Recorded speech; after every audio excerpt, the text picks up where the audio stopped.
ప్రేక్షకులందరికీ నమస్కారం. మిథున రాశి వారికి 2024 ఫిబ్రవరి 22 గురువారం రోజున గోచార రీత్యా ఎటువంటి శుభ ఫలితాలు కలగబోతున్నాయి, ఇంకా మీరు ఎలాంటి పరిహారాలు చేయాలి అనే విషయాన్ని ఈ వీడియోలో తెలుసుకుందాం. పూర్తి వివరాల్లోకి వెళ్లే ముందు మీకు ఏమైనా సమస్యలు ఉన్నా లేదా మీరు ఏమైనా సమస్యలతో బాధపడుతున్నా వాటి పరిష్కారం కోసం మీరు స్క్రీన్ మీద కనిపిస్తున్న మా గురువు గారి నెంబర్ కి కాల్ చేసి మీ సమస్యలకు తగిన పరిష్కారం పొందండి. ఖచ్చితంగా మీ సమస్య పరిష్కారం అవుతుంది. అలాగే మీరు ఇప్పటి వరకు మా ఛానల్ ని సబ్స్క్రైబ్ చేసుకోకపోతే వెంటనే సబ్స్క్రైబ్ చేసుకోండి. అలా చేసినట్లయితే మీరు మా వీడియోని మిస్ అవ్వకుండా చూడవచ్చు. ఇక వివరాల్లోకి వెళ్తే ద్వితీయ స్థానంలో సంచరిస్తున్న చంద్రుని యొక్క ప్రభావం వల్ల మిథున రాశి వారికి ఈ రోజు కొంతవరకు గందరగోళ పరిస్థితులు ఏర్పడతాయి. వృత్తి వ్యాపార పరంగా ఈ రోజు మిథున రాశి వారికి స్వల్పమైన లాభాలు మాత్రమే ఉంటాయి. అలాగే ఉద్యోగస్తులకి అదనపు బాధ్యతలు అనేవి ఏర్పడతాయి. మీ యొక్క అధికారులు మీతో అధిక పనిని చేయించుకుంటారు. నమ్మక ద్రోహాలు కలిగే అవకాశాలు ఉన్నాయి. నమ్మినటువంటి వ్యక్తులే పనుల యందు ఆటంకాలు కలిగిస్తారు. అలాగే దూర ప్రాంతాల ప్రయాణాలు చేయడానికి నిర్ణయించుకుంటే ఈ రోజు అవాంతరాలు కలిగే అవకాశం ఉంది. కుటుంబ సభ్యులు మరియు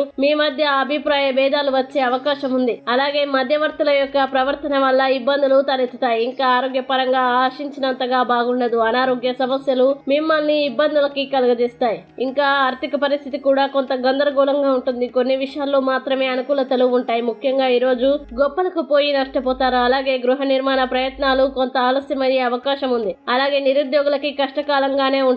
అనుకోని విధానాల్లో ఆటంకాలు ఏర్పడతాయి. ముఖ్యంగా ఈ రోజు రాత్రి నుండి ఎక్కడి నుంచైనా కొంతవరకు శుభవార్తలు వినే అవకాశం ఉంది. ఇంకా విద్యార్థులకి కూడా ఈ రోజు చదవాలన్న తపన ఉండదు. కాలాన్ని వృధా చేస్తారు. ముఖ్యంగా ఉపాధ్యాయుల మాటని వింటే మీ భవిష్యత్తు బాగుంటుంది. ఇక మిథున రాశి వారు ఈ రోజు వచ్చేటువంటి ఇబ్బందుల్ని అధిగమించడానికి మరియు అనుకూల పరిస్థితులు ఏర్పడడానికి దత్తోత్సవాన్ని పారాయణం చేయండి మరియు దగ్గరలో ఉన్న దత్తాత్రేయ ఆలయాన్ని దర్శించండి. విశేషమైన శుభ ఫలితాలని పొందుతారు. ఈ వీడియో మీకు నచ్చినట్లయితే లైక్ చేయండి మరియు ఈ వీడియోని మీ సోషల్ మీడియా అకౌంట్ల ద్వారా అందరికీ షేర్ చేయండి. అలాగే మీరు ఏదైనా సమస్యలతో బాధపడుతున్నట్లయితే వాటి పరిష్కారం కోసం ఒకసారి గురువు గారి నెంబర్ కి ఫోన్ చేసి మీ సమస్యలకు తగిన పరిష్కారం పొందండి. ఖచ్చితంగా మీ సమస్య పరిష్కారం అవుతుంది. ఇంకా మీరు అనుకున్నటువంటి అన్ని పనుల్లో అంతా మంచి జరగాలని కోరుకుంటూ సర్వేజన సుఖినో భవంతు.